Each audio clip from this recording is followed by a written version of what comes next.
Welcome to Legion Radio, a podcast about all things e-commerce, the official podcast of the private label Legion, hosted by Tim Jordan. Hey everybody, welcome to another episode of Legion Radio, the official podcast of the private label Legion e-commerce community. We're all trying to build businesses, sell some stuff, make a little money, whatever your purpose is, we're all trying to do it together. Today in this episode, we have Paul Barron, who is a self-proclaimed, I say self-proclaimed because we're all kind of self-proclaimed something, chatbot guy. And today he's going to be talking about how to use chatbots for launching, for ranking, for reviews. And one of the things that most quote-unquote Amazon sellers forget to do, which is building a list. He has kind of a cool history where he comes from. He got into this like most of us did, almost by accident. It wasn't planned. It just kind of happened. And we're going to get into all that. So before we go any further, if you're watching this on YouTube, smash that subscribe button. If you're watching this on iTunes, Google Play, any of those places, make sure to subscribe to this podcast. You get notifications of new episodes. And make sure to join our Facebook group, Private Label Legion Facebook group. Go to the page, Private Label Legion, and like that page. That way you get notifications of all the new content that we put out. It's nearing the end of 2019 as we record this, and 2020 is going to be a huge year when it comes to content. So you want to make sure you subscribe so that you can get notifications of everything that's being released. So welcome, Paul. What's up, dude? Paul, we met, beginning of Q4 2019, is that right? Well, technically, we met on the party bus in Vegas that Manny did, the Helium 10 thing. Dude, I don't think that we actually talked. I was probably intimidated by your good looks.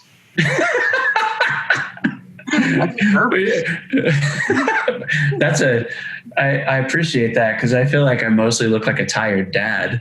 So, because I mostly am a tired dad. Absolutely, which is funny. I'm just a tired dad on a party bus in Vegas. You know, well, e-commerce, right? Hashtag third life. But we officially got to know each other at Kevin King's event. We were both speaking at the second $1 Billion Seller Summit, which is a small mastermind, super expensive, but super awesome, great networking. And the thing that I most remember was some horrible music choices as you were DJing on Kevin's party. By the way, on the return trip, you went to the other bus and I took over as the DJ. It was way better. I got a lot of compliments. And I'm then really hurt. I also remember you were shooting some sort of video and I kissed you on the cheek. You remember that? Oh, that's right. I'm waiting for that video to surface. I was supposed to go to like the round table session or whatever. And the guy's like, hey, can you do the video book? And I was thinking it'd be like a minute.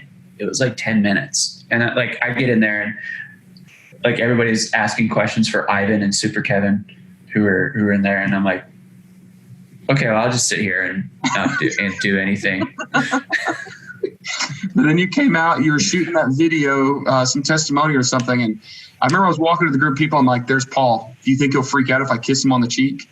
And I remember kissing on the cheek right in front of the camera lens and thinking to myself, this is the first time I've ever kissed a beard. I'm not sure how I feel about this, but I'm waiting for that video to resurface because it's going to be awesome when it does. I hope that makes a testimonial. I do too. Be like, can I go to $1 billion? That. Yeah, Kevin King sounds like Tim is never coming to one of my events again. Or they'll be like, I'm going to go to $1 Billion Seller Summit, and I hope that Tim Jordan kisses me on the cheek. Could be. You never know. All right. What about the dance video that you took that I didn't realize you took? And then every single person at the thing was like, Paul, good moves. Like, yes. Did you know you were such, and let's put it in context. We went out one night on whatever that street is in Austin, Texas. It was Rainy Street. No, it wasn't Rainy. It was the other one. Was it 6th Street? Oh, it's 6th Street. Yeah. And we walk into this place and Paul just starts busting a move. And he was dressed up in this like super nice suit, like perfectly tailored. You know, his threads were on fire.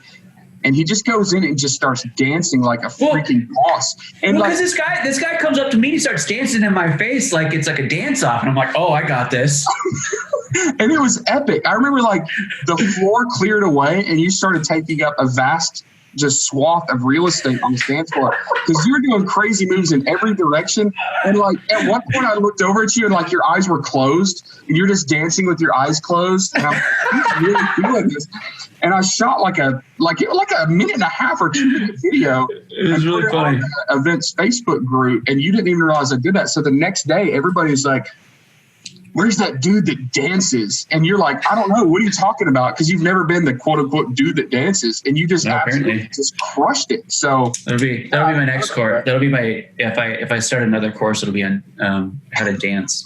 And I'm not a dance. How bearded white guys can crush it in the club by dancing like you're not bearded white dad. Essentially. Yeah, exactly. That'd be great course. All right, we got to get on topic. Yeah, on topic. Chatbots. So give us the quick history. I know that you did not ever think you'd be in marketing. You did not ever think you'd be in e-commerce. You were actually headed towards a completely different career. Totally. Yeah. So this is for me, my faith is really important to me. When I was a kid, and I don't know, again, whoever's listening to this, but when I was a kid, I was about 4 years old. I was taking a nap. I never went down for naps willingly. And I remember distinctly looking outside the window and being like, I'm being exceptionally obedient. And that thought rolling through my head. And then I had this thought, felt like it was God telling, I just heard the word pastor. So I wanted to be a pastor. And that was like one of the defining moments of my life.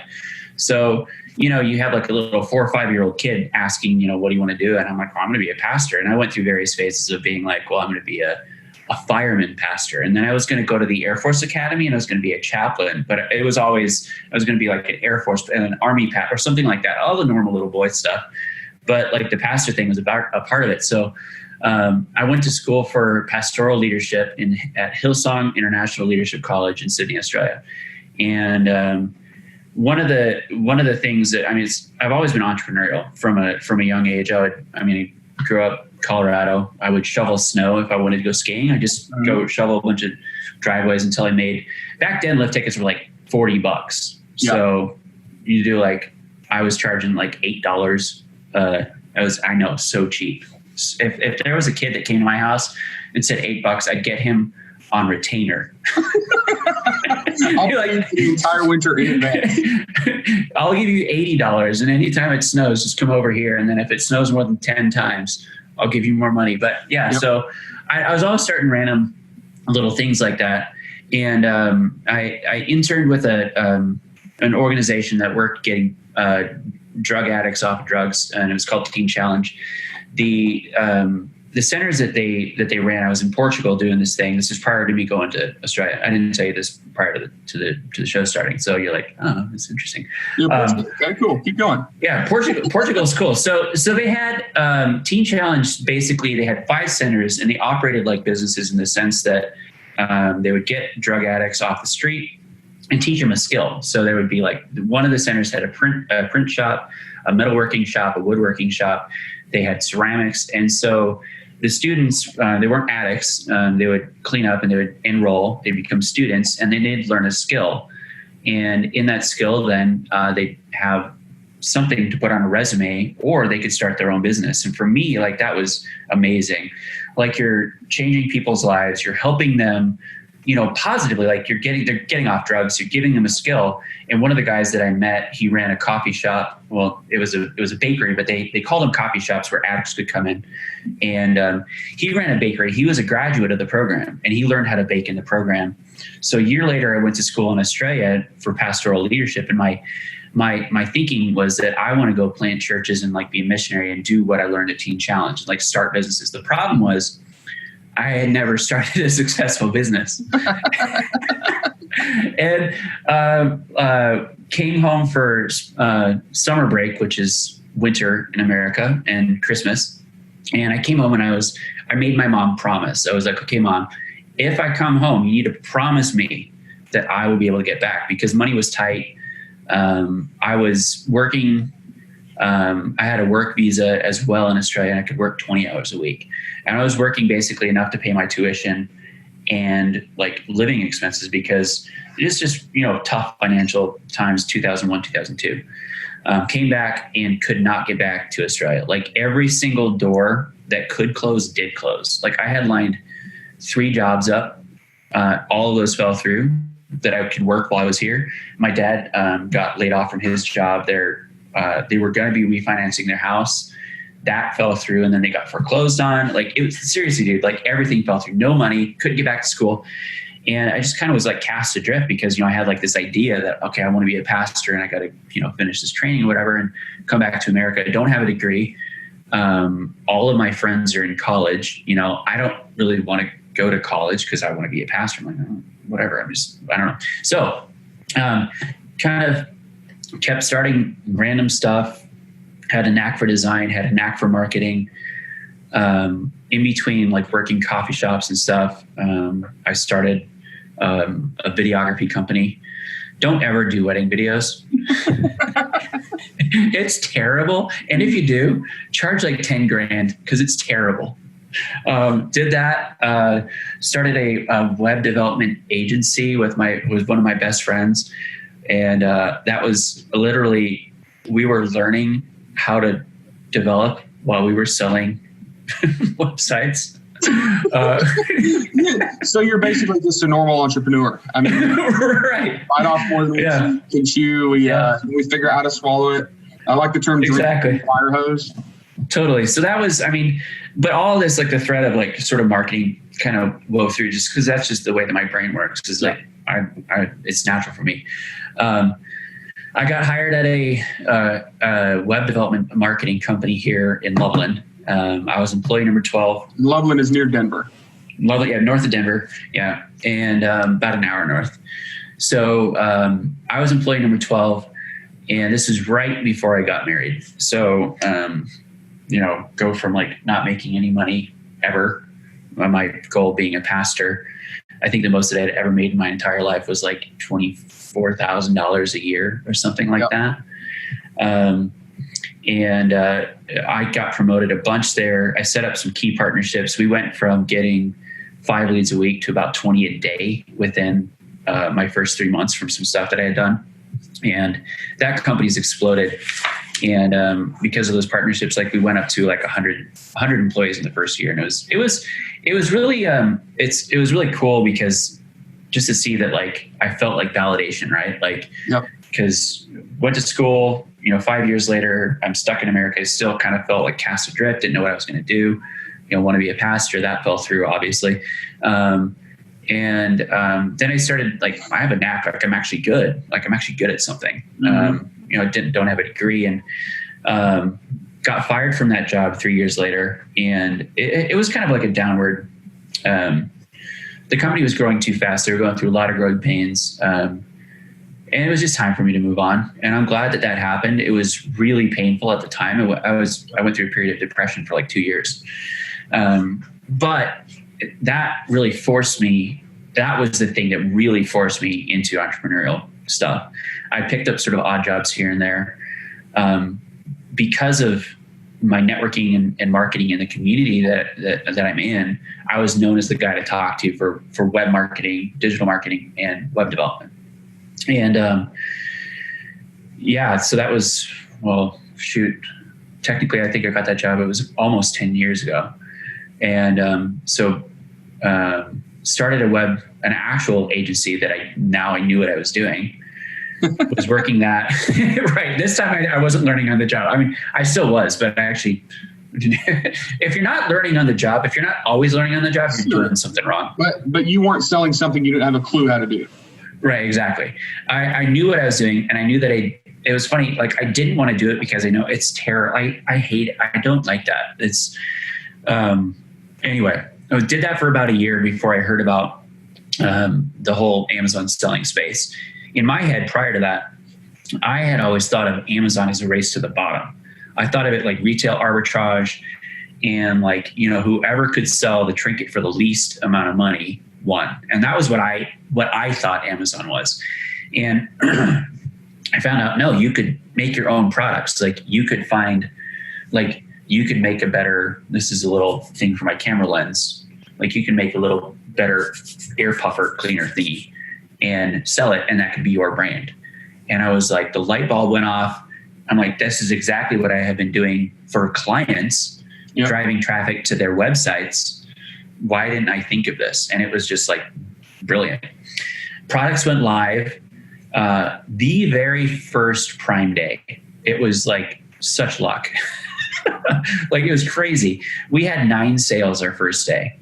And my wife turned the listing on. I didn't even know. I was working nights as a waiter too at the time, working the web development company. I was at my waiting job, and I was looking at the Amazon seller app, and I was like, holy shit, we got a sale.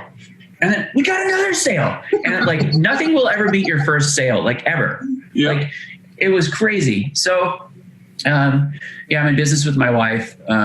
She's definitely my better half, the smarter, less crazy, very introverted. I have to twist her arm to get to go to any sort of party, like event. We're going to one of the holiday party thingies for Amazon sellers. I had to beg her to come. That's awesome. Anyway, so that's my journey in the Amazon selling space. So we still own that same brand, still sell those same products. And you're even advancing to the point where on this brand, you're in talks with some gold medal Olympic athletes right now, right? To start endorsing and being an influencer for your brand. So you went from we already worked with one Olympian a couple of years ago. Yeah. So, but this is another one. So just in a few years, you went from your first sale while you're waiting tables at a restaurant one night to you're working with Olympic medalists endorsing your actual brand, which is crazy. It's so crazy. A lot of people, a lot of Amazon sellers, a lot of you that are listening think, oh, I'm just an Amazon seller. I'm just an Amazon seller. And, I always tell people, quit being an Amazon seller, be a product seller. Think bigger, think, hey, this is the real deal. You can actually evolve this thing into, beyond just an Amazon business. And Paul feels that same way. He and I are very much, in line on that opinion. Yeah. And Paul's an example of that. I mean, Paul went from, hey, we sold 9 items on our first Prime Day to we're talking to some of the, biggest names in the world, to endorse our brand. And that's crazy.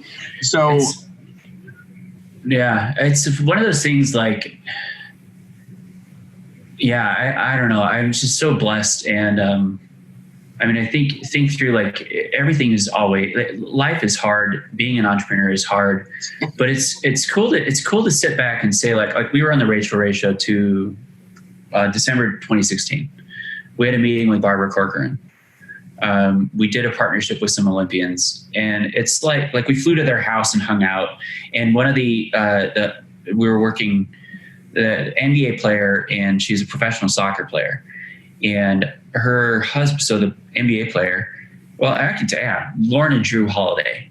Drew plays for the Pelicans, and I didn't really know who he was at all. And she basically was sent him out of the house and had him watch our kids. So he's on daddy duty, and we're recording this video with Lauren, just chilling. And they're it's so crazy because I don't know. I guess my takeaway from that is people are people, and they're good. The Holidays are good people. I love them. They're really cool. But this other stuff, working with this next one, they reached out to us. I reached out to them. And this will be this one that's reached out to you is one of the biggest names in the world. Yeah, and it's insane because this person was on our radar originally, and I didn't have the chutzpah to contact them, and they reached out to us, and I just got so I got the first email the very first day of the $1 Billion Seller Summit. I was in my room, my assistant forwarded it to me. I literally started running around. I was this. I was jumping and skipping in my hotel room like a little kid, and I was freaking out. And so I just got another email from his agent today. It's pretty lengthy, so I haven't even read it yet, but it's awesome. So good stuff. All right. So let's talk about taking that leap. Let's talk about, how do we go from just being an Amazon seller, throwing some crap at the wall and hoping it sticks, to actually marketing ourselves, building that up. And I know one of your big, keys to success, your secret sauce involves chatbots, ManyChat. In the episode, we talked about some things that we were going to mention. Let's kind of fire those off. And you had given me this list of hey, every time I talk to Amazon sellers, these are the two things that they want the most out of chatbots, right? It's launching and then ranking and reviews. And then you mentioned there's a third one that people don't pay attention to. Let's talk about the first one of those things that people want. Let's talk about how we use, or how you use chatbots for launching, and give us like, the 5-minute, I know you can't go deep into it, but like give us the 5-minute structure, the wireframe of how you use chatbots to launch. Well, so 5 minutes structure in a very brief nutshell. Create an audience on Facebook. If you have the ability to do a custom audience of a lookalike of past purchasers, that's the best. Run ads to them. And the way you would do that is you could find a niche audience already. And if the niche is large enough, Facebook has that audience for you. If you have ever sold anything on Shopify, if you've got a buddy that has sold something similar on Shopify and they have the email list, you can take those emails and create a quote unquote lookalike audience. Mm-hmm. How big does that email list have to be? I've heard different numbers, but to get a decent, niched audience, how big does that email list have to be? Bare minimum, you need to have 100 matches to create a custom audience. But according to Facebook, the data is vastly better the bigger it is. So if you, I say aim for at least 1,000. We've got a couple 100,000. So basically just think of it, it's just a computer algorithm. And so the more information you can give it, the more accurate it's going to be. So but start off with 100. Yeah, most Amazon sellers don't have a list, right? So if I want to start taking my first steps into the chatbot world and the Amazon audience world, how do I go about getting those first 100? So let's roll this back to what we had started talking about with branding, right? So everything that I teach is predicated on the idea that you're building a brand. Yep. And sometimes I forget that because it just is one of those things that comes, it's like what I live and breathe, right? Like we have very strong brand guidelines in our brands that we follow. We have this is what our photos need to look like. These are the brand colors. These are the brand fonts. This is how you can display our logo. These are the 3 logo types that we have. These are when you use them. This is how you use them. This is appropriate use. This is inappropriate use, et cetera, et cetera, et cetera. Yep. So most people don't have that. And so that's where I'm coming from, is building our brand. So you got to think in terms of that. And prior to recording, you and I we were chatting about the whole, you're in your business, right? It's easy. It's like offhand to say Amazon business. You're an Amazon seller or whatever. I could say, yeah, you're an Amazon seller. You sell on Amazon. What I prefer to say is that you are an Amazon leveraged business. You leverage Amazon to build your business. And if you are not thinking like that, you need to change the way that you think, because all of the strategies and the tactics that I teach, well, first of all, they're very tactic heavy. And the strategy needs to be that you want to implement different marketing tactics to grow your brand. If you are just throwing crap at the wall and you say, hey, chatbots are a cool thing, I'm going to implement them, you'll get success. And yes, you will. But it's not like, why? Why are you doing that? How does it fit into your marketing picture? Chatbots is just one thing that we do. And it's not the thing that I'm most passionate about at all. It's just what I'm known for. Yeah. So when I talk to people about launching products using chat, that's one of the many things that we do.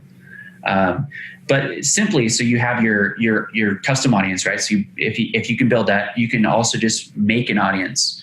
And I can, I'll think of this. We're going to put in the show notes the link. People can go through my chatbot, and I'll deliver in that. I have a customer persona thing. Some people call it an avatar. It's like 5 to 8. I don't know how long. I keep making it longer, but it's super, super, super in depth. And I give that out. I actually have that as a part of my course, but I'll give that to your audience. And you can use that to basically determine how to build your audience. It's pretty in depth. And so you could put the interest in there, like what magazines they read. So this is all on Facebook, right? Like you can have, so let's say like for me, we're in the mom niche, and the baby moms and babies is kind of our stuff. So, you would put in there like magazines that they would read would be like pregnancy and newborn, like parenting, parents, like those sorts of things. You can say that anybody who follows these specific pages, you can get really granular. So first you want to build create that audience, run an ad to them. And in a nutshell, it's some sort of, hey, we've got this product, here's a discount, click learn more, or click send message, or comment on this or something. And then we'll deliver the information to Messenger. And it can be very... Yeah. So basically what you're doing is you're using a Facebook audience that should be interested in your product. Right. You're using the chatbots as a way to communicate the offer with them, as opposed to just having a post. And you're probably adding some extra value in there. I know a lot of people do all sorts of crazy other value ads to get them into that funnel, but really you're just pushing it back to Amazon. And what's great about that with launches, because Amazon freaking loves when you're driving traffic to their platform for them. They don't have to do it. So this is a great way to launch. And I'm sure you use different types of, the super URLs and the storefront URLs, and you probably rotate through those, right? There's a lot of different ways of doing that. Sometimes the term service and the effectiveness of those change, but like even yesterday I was seeing some information from our buddies over at Helium 10 that were showing that stuff is still working. So essentially you're using the Facebook audience with ManyChat as the delivery vehicle to engage with them and get them to go to Amazon and buy your product, right? Correct.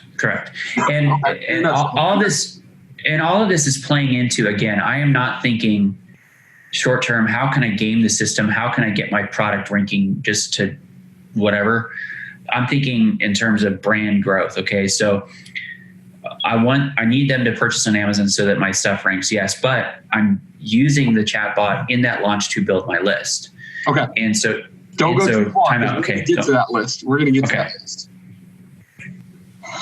All right. So that's kind of a launch, is like build the audience launch. You said the second thing that most Amazon sellers are interested in is the reviews and ranking. And it could be conceived or perceived that ranking and launch are the same thing, which isn't always true. A lot of it is the same method, but like launching is your initial launch. Ranking could be additional bumps for additional keywords later. Right. So if we can officially launch or originally launch for long tail keywords, more specific stuff, but then we go through additional ranking processes later to start ranking on those shorter tailed, more competitive keywords. Or sometimes you just need a new bump. Like you'll stay on page 1 for 6 months. Competitors will come in, start knocking you off, and you've got to hit the reset button, launch back up to that phase again or to that page. So talk a little bit about how you use ManyChat or chatbots in general for the ranking and review process. Yeah, so I mean, the ranking is almost exactly the same. A little bit of a difference in a launch is I will do like a 2-step URL just to get it from nowhere to somewhere. When I do my launches, I don't have it live until I'm ready to start selling. I think a big mistake that a lot of new sellers especially will make is that they'll send their product into Amazon as soon as it's available, it's live, and then their listing is sitting not doing anything for months, like 2 months. And they're building up all this negative equity essentially with Amazon. And they're showing the Amazon algorithm, we have this product that nobody cares about, so you shouldn't rank it. So when I launch product, I make sure that I plan all my stuff out in advance up into like when we have like the start of the launch is when we're going to start getting sales, like that day. Yeah. Because that's super important. So that's one difference. The other is that with the 2-step URL, I do those until we're ranking on about like page 2 or 3. It's interesting now with there's a lot of talk in Amazon selling community about geo ranking and how it's different and all that sort of stuff. So, I mean, you can get really granular if you want, but typically what I'll do is I'll have the 2-step URL, then I'll do like a search, find, buy after that when it's around page in between 1 and 3. For the ranking, it's basically everything but the 2-step URL because we're already ranking somewhere. And so let's say if I want to rank better on a shorter tail keyword, I'll just have people, okay, go here. And I just say, go to Amazon, open up the app or go whatever, and then search for this. And inside, it's funny. I was watching a webinar the other day and somebody said, I was promoting a kind of a done for you sort of service using chatbots. And they said, the guy was pretty well known too in the community. He said that you can't rotate inside ManyChat. And I was like, yes, you can. So easy. So you could like rotate, like you have a whole bunch of different, like you can have like 5, whatever, up to 10 if you really wanted to. And you can just like say like, I want this percentage of people to get this keyword, this percentage of people to get the other keyword, so on and so forth. And you froze, Tim. Yeah, we're good. Keep going. Okay, sorry. So I'll just rotate through different keywords, and then, track my ranking on that. It's pretty simple. It's not that hard. Reviews, you have 2 tacks. You could go with everybody that's in your ecosystem that you own. So you have people that's come through your stuff. They bought it because they saw your ad.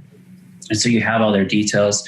So you got their email address, their phone number, they're in your ManyChat, they're subscribed to you.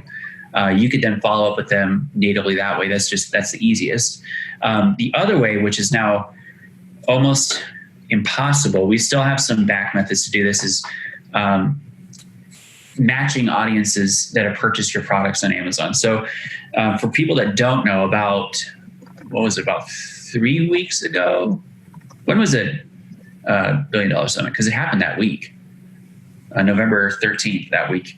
Amazon completely removed all personally identifiable information from, like, you used to be able to get it just as a straight download. Now you can't get that, not even in your downloads. It's just not available. So we would create a custom audience match using that stuff and then run ads to them on Facebook. Say, if I sold, playing cards or something, I would offer another, free deck or something like that. And it would just be some offer. They see it, get into my funnel, say, okay, great. You're into the giveaway. By the way, how are you liking your original playing cards or something? And then we'd follow up for review that way. And that's super effective. That was one of my and it's signature. all service compliant. Right. There's a lot of black hat stuff out there, and we are, as Amazon sellers, allowed to ask people for reviews. Hey, would you mind reviewing this? Some of those caveats are, of course, we can't incentivize the reviews. Amazon is like that, and then you can't filter. Yep, exactly. You can't filter it, and then the follow-up sequence through Amazon's email, you're allowed to send 3 emails, but only one of them is allowed to ask for a review. But when you're targeting your own audience, it doesn't matter.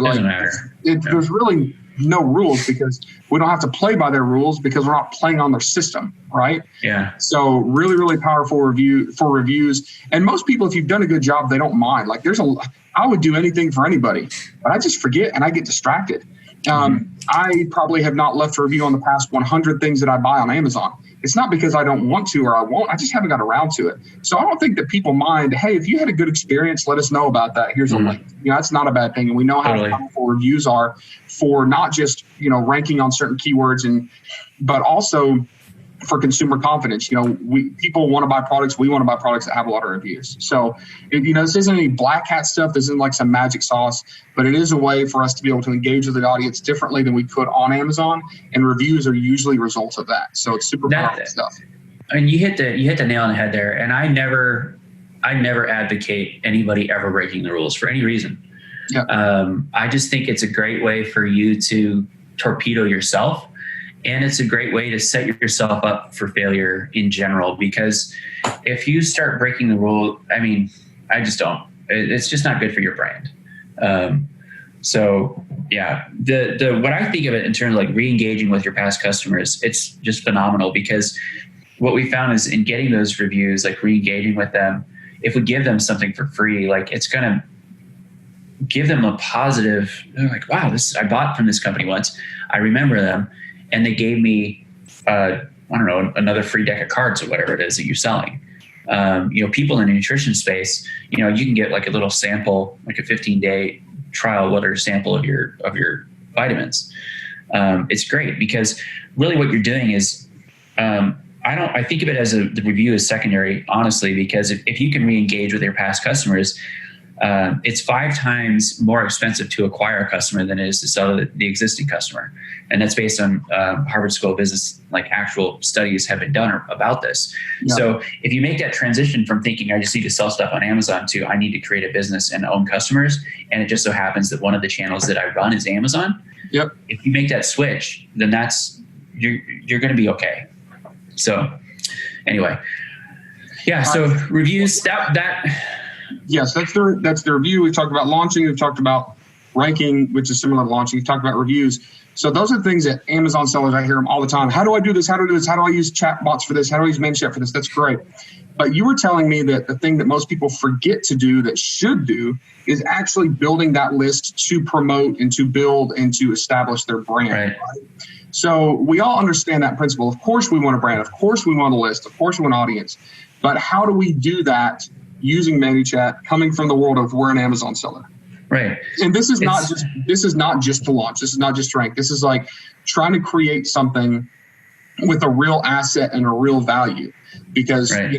A lot of times this is our retirement. Like our retirement plan is to sell off our business. And if we're going to do that, we have to have tangible assets that actually have value and actually mean something. So how do we go about doing that by building an audience and brand with ManyChat in a 5-minute nutshell? In a 5-minute nutshell. So everybody loves giveaways. And you can really butcher giveaways. You can do them wrong and you can do them right. I'm going to tell you how to do them wrong from what we did. Get great results. The funny thing is that people get so enamored with massive list sizes, okay? And like you say, well, I got a 10,000 person list, or I got a 200,000, whatever. It doesn't matter if you have 200,000 people if there's only 1% of them actually care about what you sell. So keep that in mind. So with a giveaway, if you're going to do a giveaway, you need to make sure that whatever it is that you're giving away is directly tied into your brand somehow. If you can do your product, then that would be ideal. But then you always want to structure it so that there's some sort of immediate upsell or downsell, and that it's very, very apparent from the get-go that everybody who enters can also get this other thing, because you don't want to like sneak in an upsell or something and then have people like, I didn't know this, whatever. So keep that in mind. So when we first started experimenting with chatbots 2.5 years ago or so, I ran a giveaway and I was just testing stuff out, and I totally broke rules on Facebook and I totally butchered stuff. But it showed me the power of how quickly you can get subscribers. We got 1,500 subscribers in 5 days, and it was like a penny per subscriber. Now, if I tell that to you, and I used to actually talk about this, like that used to be one of my lead magnets when getting people, coming into my course, like get 1,500 subscribers in a week or less. I stopped doing that just because the quality of those subscribers that I got were not good. What I did was we gave away 2 $75 Amazon gift cards. And we made it so that you had to tag a friend, which is a violation of Facebook's terms of service. So that was problem one. The second thing was I was running it to a lookalike audience of my customers, thinking that the ad would only show to them. But what happened was that when people were tagging and sharing, because I told them they had to, even though I didn't know that was against the rules then, it got shared into like this stay-at-home like romance novel author group or something. There was like a bunch of Facebook groups, and I kid you not, like I started seeing people in our bot that were like just pictures of cats. We sell baby products, and none of these women had babies. So it went great. It was $150 for the Amazon gift card. Total between the two people. But the problem with that was that one, anybody can use an Amazon gift card. It doesn't matter if you have a baby or not.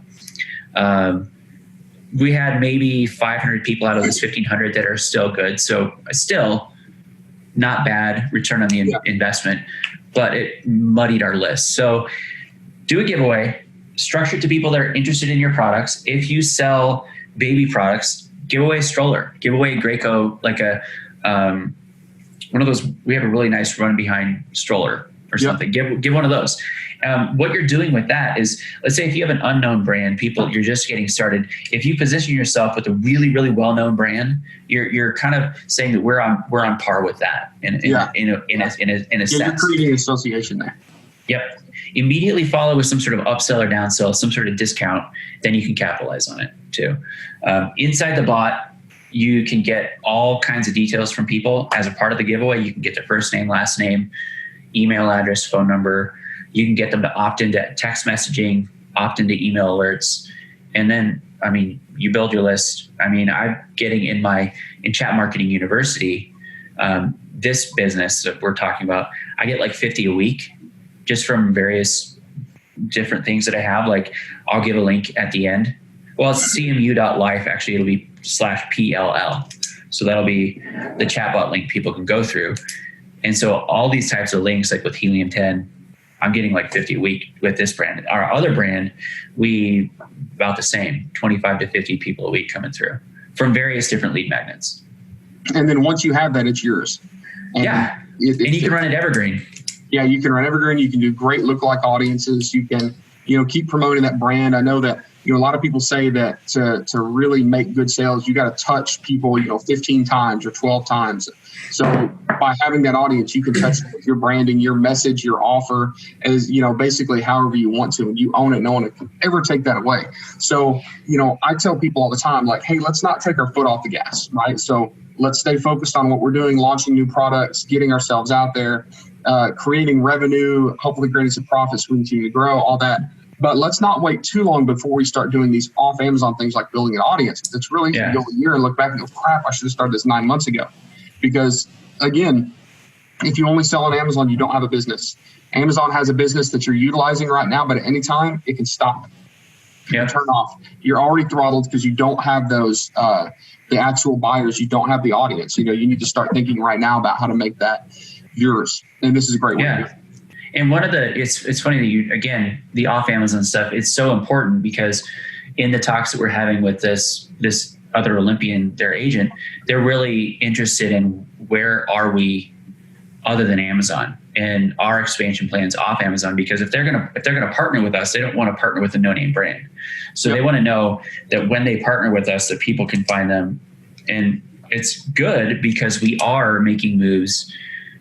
We have a lot of retail expansion on the docket for this next year, as well as licensing deals that we're working on. Man, that's awesome. So everything you've talked about is great. I think it's given us a lot of good information. It's not the whole story. We can't just listen to this podcast and execute if we're not familiar with this at all. It's a good awareness. If any of you are interested in learning more about this, if any of you really want to watch step-by-step, walk through stuff, get with Paul. He's got a course. The website for that, Paul, is chatmarketinguniversity.com. If you want to check out the freebie stuff that I'm going to give you. So how this works, it's this is one of the examples of how you can use chatbots. I have a little short URL, cmu.life/PLL. And what that'll do is once you go there, it'll redirect you to Messenger and gather your details, just like I'm going to teach you how to do. And then I'll deliver all the freebies, including that persona builder thingy. Gotcha. So that's in the show notes, or it's cmu.live. You said L-I-V. .life. L-I-F-E. cmu.life.e/PLL for Private Label Legion. And just so you guys know, I'm not making money on this. This is not an affiliate deal. I'm just telling you guys where to go to get good information. I talk to a lot of people. A lot of them are full of crap. I don't think Paul's one of them. I could still be wrong, but I think Paul knows what I'm talking about. So again, this is just a completely free endorsement for him because I believe this stuff is powerful and I want to provide you guys as much value as I can. And this past year, 2019, I've flown over 200,000 miles of bucket seat miles. And what that means is I've talked to a lot of people. I've shaken a lot of hands. I've heard a lot of content. I've spoken a lot of conferences. So I get to pick and choose because I've got a wealth of contacts. And the folks that I bring you because I believe in them and I believe in the power of what they're doing and how it can help your business. So not trying to pat myself on the back for not getting an affiliate thing. I'm just telling you, take this seriously. This is not just hey, here's a random guy, let's interview him. I want you guys to use this stuff because I think it's powerful and I think it's really, really important to me. So again, all those links in the show notes. Paul, any last words of wisdom for our audience before we sign off here? I know that I talked a lot about bots and branding, but really just make sure that if you need to have some sort of gold nugget, just think about your brand as a brand. And if you can look into educating yourself in any way about how to build a brand. I mean, there's another one is Coursera. Have you heard of that? Yep. Coursera is great because they're free college level courses and you can take them for free. I don't think there's anything on chatbots in there. But like for branding specifically, like if you don't know anything about branding, I'm sure inside the Facebook group Tim runs, you can even ask like what books to read. I would say really focus on branding, building a brand and making it something that is going to stand the test of time, or at least longer than 5 years, because as one of my business mentors has told me, eventually every business will fail. Eventually. So Absolutely. Just think about it. You just don't want it to fail on your watch. Yeah, that's true. Awesome. Well, again, all of you that are listening, thank you for being here. We've got links in the show notes. We've got all sorts of cool stuff down there in the show notes. If you're watching on YouTube, make sure to subscribe to the YouTube channel. Make sure to subscribe to whatever podcast platform you're listening to the channel, and get involved in our Private Label Legion Facebook group. It's a free group. Lots of good potential help in there. Lots of amazing sellers that are just waiting for questions to pop up and people to get engaged with. So jump in there. It's a free resource for you. Paul, thanks so much for being on. I know that you're a busy guy, and trying to schedule these things between the two of us takes a lot of energy and effort. And most people don't understand all the emails going back and forth trying to get it set up. But I appreciate you taking the time to do this. It's valuable stuff. It's great stuff, and I'm sure our audience appreciates it too. Yeah, of course, man. Anytime. All right, we're signing off. We will talk to you guys on the next episode of Legion Radio. You've just wrapped up another episode of Legion Radio, hosted by Tim Jordan. Past episodes, links, and show notes can be found at privatelabellegion.com.